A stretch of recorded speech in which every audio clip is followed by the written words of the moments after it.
Welcome into ATL Day Ones with Jarvis and Tenitra. Coming up on today's show, are the Falcons ready to move on from Marcus Mariota? And the snub may make him big mad, but may not be a bad thing for him. And last but not least, and for the culture, what kind of example are we really setting with our kids these days? We'll talk about all that next, right here on ATL Day Ones. Let's go. This is ATL Day Ones, part of Locked On Sports Atlanta. And it starts now.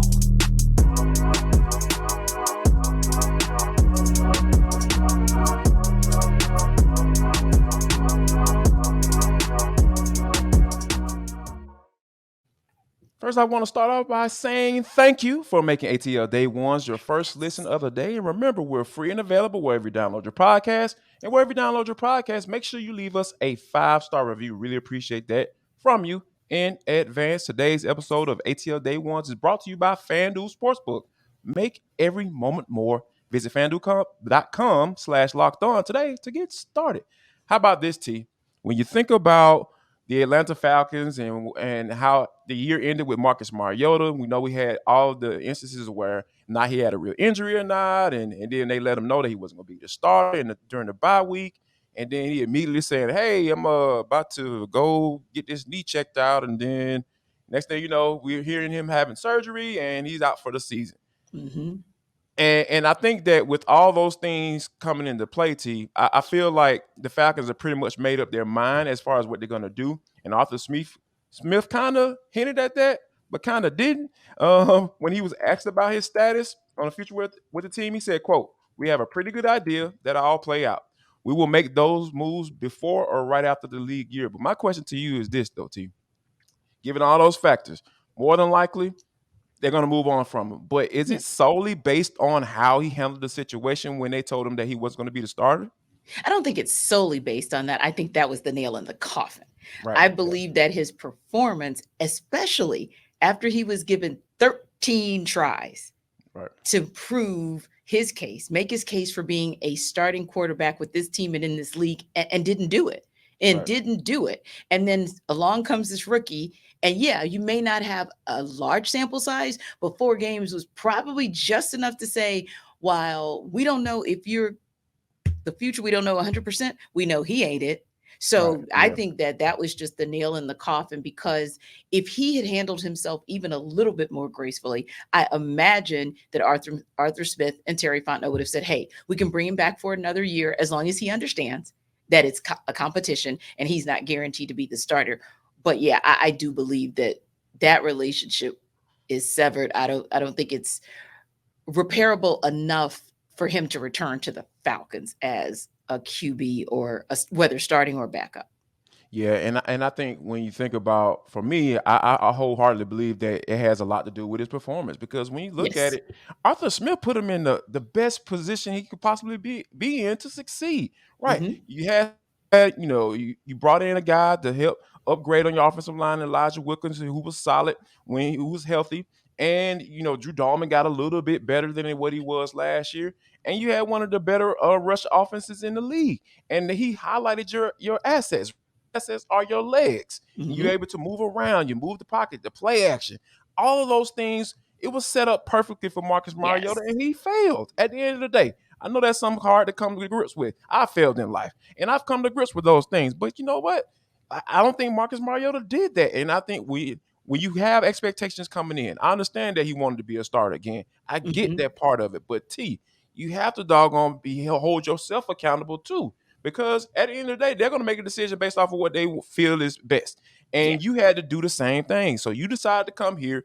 You decided to come in here with a reclamation project and come be with the coach that was a part of you being benched in Tennessee. So hey, that's what it is. That's what you got to keep it funky with yourself sometimes. And I know that that's a hard pill to swallow, but at the end of the day, you are the guy that held the keys, right? They gave you this, and like they were in a dire situation. They had just traded Matt Ryan, and they needed somebody to get behind, and they chose you. And you didn't live up to the expectation. So I think when you think about that, with him kind of being Arthur Smith being very vague as far as like decisions, and we don't know, and we're pretty much cool at where we are right now. I think it's a wrap for Marcus Mariota, Yeah. and I think wholeheartedly it's going to be something that they're going to have to figure out whether or not they're going to bring in somebody else to Yeah. kind of hold the situation down to.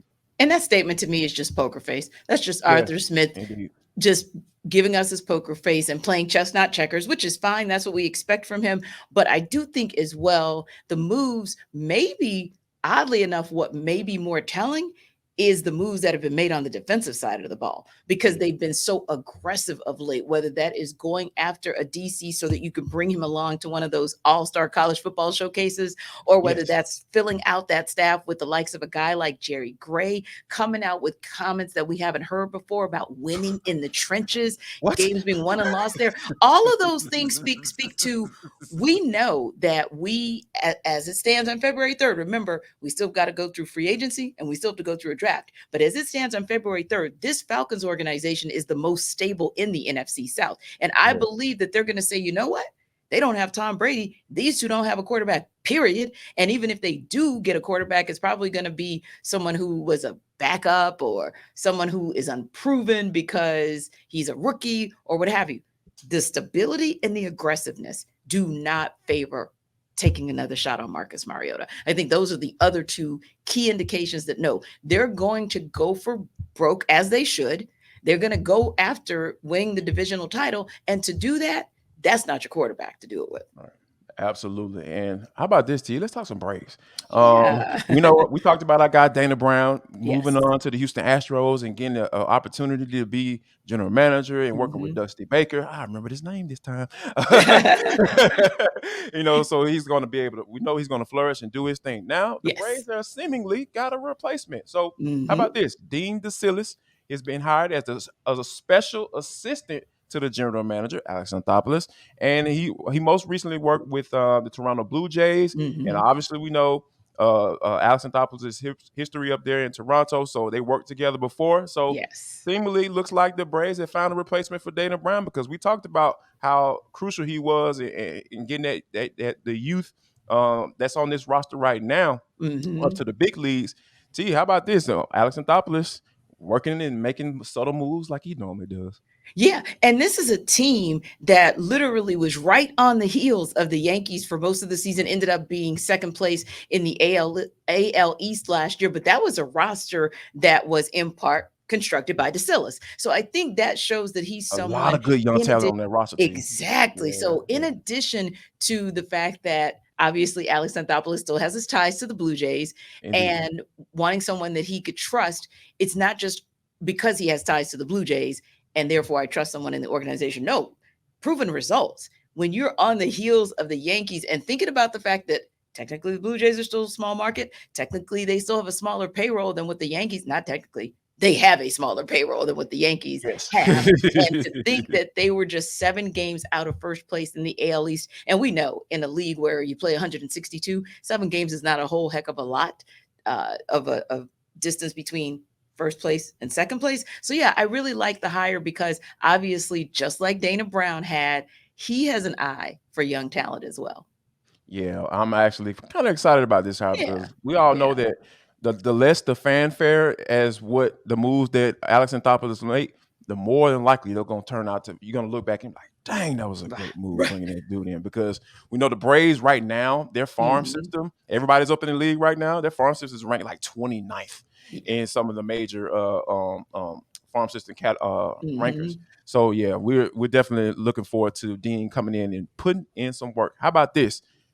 The Fail put in some work to try to reconstruct the Pro Bowl team, and they were trying to sell me on round robin flag football games and catching punts or kickoffs or balloon whatever the hell they were doing. Balloon tosses. I thought they were eggs at first. I was like, because I was just not interested, T. Like, okay, I'm just gonna ask you, like, should they just scrap the Pro Bowl, anything altogether, and just let it be a release, a schedule, essentially a release on a piece of paper? Hey, you made the Pro Bowl. Now go negotiate some more money for a contract.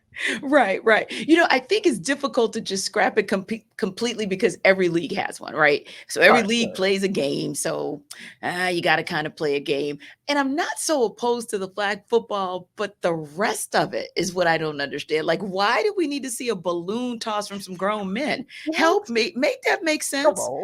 That's what was bothering me, Jarvis. I was like, okay, precision passing, okay, that's kind of cool. Similar to like the skills challenge for the NBA, but come on. Exactly. On. And Derek Carr, a dude who's about to get who doesn't even have a team, who technically doesn't even have a team. Exactly. That's who won it for you. And then wait a minute, this was the first thing. This was the funny thing to me too. The lightning round combination of water balloon toss, punt catch, and thrill of the spill. Who came up with this crap? Who cares? Okay, Jarvis. David Tepper came up with this idea, T. Yes. David Tepper came up with this. Oh, gosh. I think I figured it out, T. David Tepper came up with this idea. Right. And you think about the fact that you're wondering, who does this appeal to, right? Let me take you where my mind just took me. All right. Down the rabbit hole last night, because we talked about how the Super Bowl halftime has evolved, right? There was this cool little feature piece I saw on it. So I go scroll because it changed with Michael Jackson. He was the first superstar, because it used to be all bands, Grambling State University being the first band ever in Super Bowl I. And that's how it evolved. And then they kind of added layers to it of stars and things of that sort. You know what deaded that? In Living Color decided to do a 30-minute special, and they had a time clock, a ticker in the bottom of their screen, and said, hey, you can return back to the Super Bowl in XYZ minutes. But during that sorry halftime, where they literally said the Winter Wonderland, and they had they tried it out, ice skaters, and which I love ice skating. I love figure skating, but I don't think that's the place for it. And they tried it out, hockey players. I mean, what are they going to do? Hit a puck in the middle of a football game? Dumb. And Gloria Estefan, she tried her best, bless her heart, but it was just, it wasn't big enough for the moment. Right. Of course. Kind of like Adam Levine. But anyway, here in Atlanta, gosh, not big enough for the moment. But my point being, yes, right. Everything is your fault from now on, sir. You just need to understand that. On this show, you're the response. Something went wrong, David Tepper. So just prepare yourself. But yeah, I think too, just like the league figured it out and said, oh my God, because people didn't go back, by the way. They never, when they turned to In Living Color, they didn't go back to the Super Bowl. They stuck with Fox. Yeah. It was a turning point. Then we started seeing, Michael Jackson was the first, and then it became Prince, and, Katy Perry with her guest spot with Missy Elliott. And we kind of know the rest. Point being, NFL, you've got to figure this out. Like the NBA All-Star Weekend is a really, really solid. Now that's a good one, even though the game usually doesn't get good until, but even they revamped the game because they understood that the game was crap. But that is your blueprint. Go talk to them. Silver and company, they got it right. Adam Silver, his crew has it right. Yeah. Speaking of NBA All-Star, they released the reserves last night. And we're going to talk about all the snubs right here on ATL Day Ones. But first, we got to talk about ATL Day Ones. You want to talk about winning some money? How about this? FanDuel.com/locked-on. That's where you need to go to, because the Super Bowl is right here, people. It's next week. What are we talking about here? I know you got your food and everything ready. How about this? Go to FanDuel.com/locked-on and find out what that money is. And if you never used FanDuel before, how about this? New customers, join today to get started with $150 in free bets. All you got to do is drop a little 5-piece. Just trying to figure out what's going on with Patrick Mahomes. Jalen Hurts going to be the first to score the touchdown. What's the over-under for the game? What's the spread? FanDuel.com is right there for you. And plus, you can combine your bets for a chance to add a bigger payout with a same-game parlay. All of that stuff is going to be explained so you can make you some money. So here's what I want you to do. Make sure you go to FanDuel.com/locked-on. Drop $5. Get $150. $5 gives you $150. And make every moment more with FanDuel, official sportsbook partner of the NFL. Now, here's a tip for you guys as well. FanDuel is probably going to tell you the over-under of what Trae Young is going to score tonight when he blows Utah out of the water. Now, I don't know if that means a good thing for the Hawks, Jarvis, because honestly, we know whenever Trae lights it up, usually the Hawks kind of lose because that means the game has become one-dimensional. Bro, don't care. he's going to go for broke tonight. Why? Because the All-Star reserves list was released last night and Trae Young's name was left off the list. Now, the East All-Stars include Joel Embiid, Jaylen Brown, Bam Adebayo, Julius Randle, DeMar DeRozan, Drew Holiday, and Tyrese Halliburton. Again, no Trae Young. So should Trae Young have gotten the benefit of the doubt? Now, if you think so, you got to tell me why, Jarvis. But if you think not, then tell me why you think he shouldn't have gotten on or didn't get the nod. I think he should have gotten the benefit of the doubt. When you think about a guy like Tyrese Halliburton, right? I know he got off to a hot start. I get it. I understand. Like, yeah, he was on his way, but then he got hurt. Like, he missed 2 games early on in the season. Then he missed 10 straight because of injury he was dealing with. And he just came back off of that, I think, the other day. So when you think about that, what Trae had to do in order to kind of like, he had to put together multiple seasons of like, okay, eye-opening type basketball play in order for him to make it. So my whole point is, like, you got a guy who's leading the entire league in total assists, and you got a guy who just hit a milestone, was 8,000 points, and and he was the fastest player to get there, right behind LeBron James. He's pretty good at basketball. So my whole thing is, like, I just don't understand why, there are certain rules for Trae when it seemingly, but those rules don't get applied to other guys. And I know, and it's just weird, T, because, like, the dude was averaging 27 and 10, like, and nobody's doing that. But I think you're right. But I think you're making the case for yourself, or maybe making the case as to why he didn't make it, because maybe that's not what is the bar, if you will. Maybe that's not what is considered important, because the one thing you will see, and you can't completely see it in Tyrese Halliburton's numbers, so I'll probably go to Drew Holiday, right?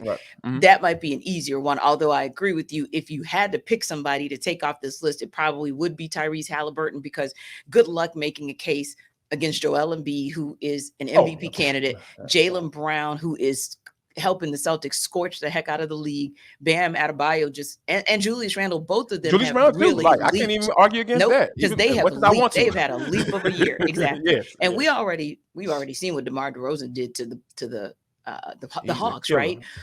So the only person you have is Tyrese. However, it's a couple things here, and I spoke to a few of my insiders, if you will, for the NBA, because I was like, am I onto something or not? Here's the thing, and I was onto something, by the way. Here's the thing. Of course you were. If the league doesn't respect those numbers, then it doesn't matter what those numbers are. And for them, his 27 and 10 is just not as respected as say Tyrese Halliburton's 20 and 11 and 4 rebounds, because Tyrese has been doing that the entire season as long as he's on the court. Trae has been playing that well-rounded version of basketball these last couple of weeks. So if your sample size is what happened, and let's just be honest, most people's sample size is probably what happened before the last 2 or 3 weeks, then yeah, that's going to make you lean in Tyrese Halliburton's direction, since he's the example that we're giving here. Not saying it's right, just telling you folks why it's real. The other piece is this. Got to remember, you have 3 categories, so to speak. So that's the category as in why you didn't make it as it relates to your peers selecting you. Now, then the next pace, you did decently with the fans, but not as well as you had done in like recent years. Again, that's something that maybe the Hawks have to look at, because a lot of times it's the campaign. A lot of times it's campaigning to say, get my guy in, get my guy in. The third piece is the coaches vote. And a lot of individuals have said that low key, Nate's a very respected guy in the league. And some of that friction, Nate and Trae, could be and possibly is an underlying reason why maybe he didn't get the nod right away. Now, I believe he still has a shot at it, because there's still somebody's going to get injured. Tyrese Halliburton probably will not play. Let's just be honest. So somebody's going to get injured, and I believe that Trae has every opportunity to possibly, to get in there, to sneak in there. But Jarvis, when you start thinking about all of those factors, and one more if I can share, and then I want to, swing it back your way. There's a concern that, okay, fine. if I go, and I'm going to look at this, you guys, so bear with me. But if I go to say, let's say the Pacers, let's just stick with Tyrese Halliburton since he's our example. And you go down their depth chart, right? He doesn't have another all-star. Yes, Miles Turner just got piggity paid, but Miles Turner ain't DeJounte Murray. Okay. So the league is also saying, hey, the reason that you weren't able to get back to the Eastern Conference final status, or you weren't able to, be your best, or the Hawks weren't their best, is because you don't have that second guy, like a true Robin, right? Not like a Robin who relies on you, like John Collins. His game relies on what you do. You got DJ. DJ's game doesn't rely on anybody. And but yet, guys are middling. I'm just telling you what my insiders have stated as to why those are the reasons that he's not where we believe he should be. But that shouldn't be a factor, though, because we're talking about an individual accolade. Like, when you're talking about off the court issues, dealing with the coach. And yeah, I understand that. But we're talking about basketball, right? They're going to go play a basketball game. We're talking about picking the best player. So how do you do that, right? You look at the stats. You look how he plays on the court. So why are we having factors off the court determining whether or not this dude gets into the All-Star game? I don't think that doesn't make any sense to me. Like, so. But I do. But however, I do understand it. I get it from a standpoint. That's political. The whole politics thing, yeah, that's going to be involved when it comes to voting and everything. Even you talking about the players with him being last. So it's something there. Obviously, it's something there. Yes. But I don't think that should be the determining factor as to whether or not you get into a basketball game. So I do believe that this system is rigged as well. So it need to be somehow it needs to be mitigated. And I think the NBA needs to take a look at it, and I believe they can do it because the NBA has been really good about acknowledging the issue and attacking it and trying to fix it. Oh, I wholeheartedly agree. And I'm glad you said it that way, Jarvis, because honestly, I don't want it to come off as I'm agreeing with those being the reasons that it didn't quite go the way it should have. I totally agree with you on that one. But what I'm saying is, and let's just be honest, that's not just an NBA thing. That's the way that it goes down in the NFL as well, because there have been, lists, like that NFL 100, for example, where many times we've looked and said, that's who you chose. How do you get that? Or how the Hall of Fame, right? How many guys have waited forever and a day Charles Haley. Yes, exactly. to get in, and they've not been able to. So you think about situations like that, and you're like, you know what? That's the question that I was going to pose to you, but I think you already answered it in great form. And that is, does the league need to make a change? And I do think something like this hopefully will highlight that, yeah, you guys kind of need to make a change, because if you're keeping guys like this off the list and it feels like it's a fixed process, or it feels like it's a process where Steph Curry's team is having the worst year ever, but Steph Curry makes the team, then houseway. Because Curry's not having a Curry-like year. So yeah, I do think that there need to be some tweaks to that. But hey, you know who has reaction to it? Locked On Sports Today. No shock there, because interestingly enough, this is how we feel in Atlanta, right? And I'm sure in Oklahoma, where he's got another strong fan base. But who do they say was snubbed from the NBA All-Star Game? Check them out, and you'll find out today. Also, you can get their reaction to the biggest stories of the day. Go to, I was going to say the old place you can go. I'm not going to tell you that, though. Tell you the new place you can go, YouTube and anywhere else that you get your podcast, just like you check us out on a daily basis. So don't forget, after ATL Day Ones and after For the Culture, because you can absolutely check out their take of the day. Then you can go to Locked On Sports Today, because, hey, that's where you're going to get all the big stories, just like we give it to you here each and every day. Absolutely. Locked On Sports Atlanta family. You guys have been hitting that subscribe button. I know you've been having a little FOMO. If you have not done that, we are on our way to 6,000. We're going to get there with you or without you. So go ahead and join the game. Locked On Sports Atlanta. We're going to go ahead, go to that YouTube search box, type in Locked On Sports Atlanta, hit that subscribe button, hit that bell. So as soon as we drop this heat, it's popping right up on your phone. Come on, man. Y'all stop playing every day, Monday through Friday. ATL Day Ones and Hitting Hard with Judd and Chuckery. It is going down. So yes, go ahead and become a part of the movement. But this is For the Culture. It is the intersection between sports, entertainment, the culture, and sometimes whatever the hell we want to talk about. But that's how we get down on this show, T. Today is no different. Like I really feel like youth sports has gotten dirty over the past 5 to 6 years, T. Mm. Just from the AAU and how they have so much influence, and specifically in basketball, how they have so much influence with high school basketball teams. Guys can pretty much don't even have to play high school basketball anymore. They go to the AAU team and get recruited and going on to college. So, and I think that, for these youth leagues, where you see the videos of parents going crazy, but and I just really don't like it. But this one right here, T, this takes the cake. Miss Alicia Boykins is a JV coach. And Miss Boykins realized that one of her players wasn't going to be at this particular game. So she took it upon herself, T, to say, you know what? We need another body. She didn't go into the science class or homeroom team or a particular classroom and say, you know what, you want to play some ball tonight? No, she didn't do that. She took it upon herself to get that young lady's jersey, put it on, put on the shorts, put on some tennis shoes, and play in the game, T. She decided to play in the game. Alicia Boykins, what is wrong with you? Help me out with this one, T, because I have no explanation whatsoever. I mean, when I read it, and then I looked at the video, by the way. I read it and I looked at the video and I was just like, and she actually thought she was going to get away with this. She was trying to ball, and she wasn't even low key with it, like on the bench, chilling. She's not even blocking shots, she was knocking stuff balling, into the like balling. Yes, I mean, it just, and I found myself, you know how like Jarvis is a train wreck sometimes? I found myself just kind of looking like, she's seriously out there balling. Yeah, she wouldn't even, that's the, like, what was going through your mind? Like, you know how your mom and dad, when you get in trouble back in the day, and you did something stupid, and they just be looking at you like, what were you thinking? Right. Like, this is so dumb. And I think to myself, now, what I do wonder, Jarvis, is did she say the same thing once they figured it out? Like, hindsight is 2020. Like, did she see anything wrong? Like, is she related to the girl? Does she look like the young lady? Like, what do we do? And she played under her name, like she had her jersey on. Right. Like, she didn't even try. What's that movie from back in the day? Joanna Man. Like, she didn't even try to like.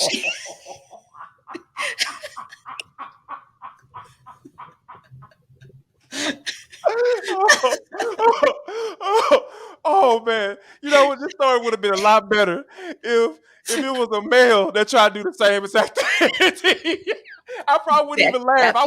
I said, man, don't even mess with that dude. Like, he's clearly got some something's wrong. Something wrong. Yeah. If she had pulled a Joanna Man, we would have at least had a premise of, oh, you're like way off. Like, you're off. Like, our parents used to say, you're off.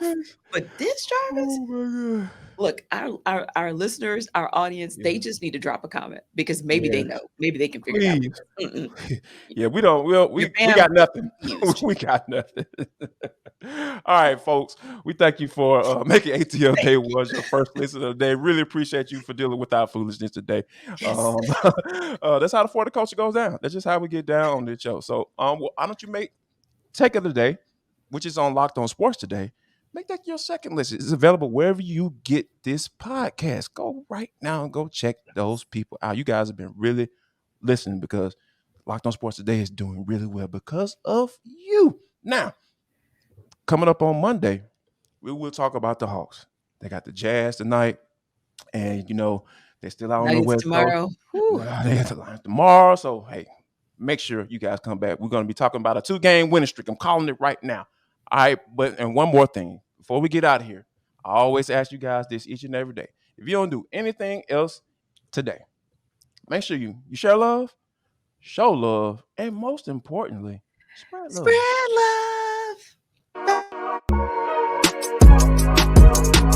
love.